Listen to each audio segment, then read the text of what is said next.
ఏండోయ్, మిగిలిపోయిన దోసపిండితో మంచి snack recipe చేసుకోవచ్చంటే మీరు నమ్ముతారేంటండి?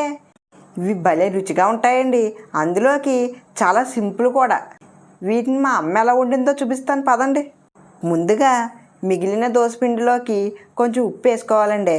ఒకవేళ మీకు ఉప్పు వేసుకున్న పిండే మిగిలింటే ఉప్పు వేసుకోక్కర్లేదండి.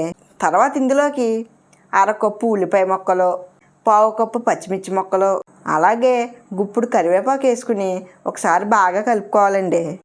ఇప్పుడు కొంచెం వంట సోడా వేసుకుని మళ్ళీ కలుపుకోవాలండి.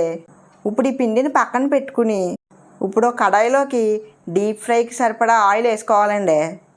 ఆయిల్ బాగా వేడయ్యాక కొంచెం కొంచెం పిండిని తీసుకుంటూ పునుకుల్లా వేసేసుకోవాలండి. ఇప్పుడు వీటిని ఎర్రగా వేగేంత వరకు వేయించుకుంటే మన మిగిలిన దోసల పిండితో సింపుల్గా అయిపోయే స్నాక్ ఐటెం రెడీ అయినట్టేనండి. స్నాక్ ఐటెం కాదండి, వీటిని మనం పునుకులుగా చెప్పుకోవచ్చు. ఇవి చాలా సింపుల్ అండి. ఒకసారి ట్రై చేయండి.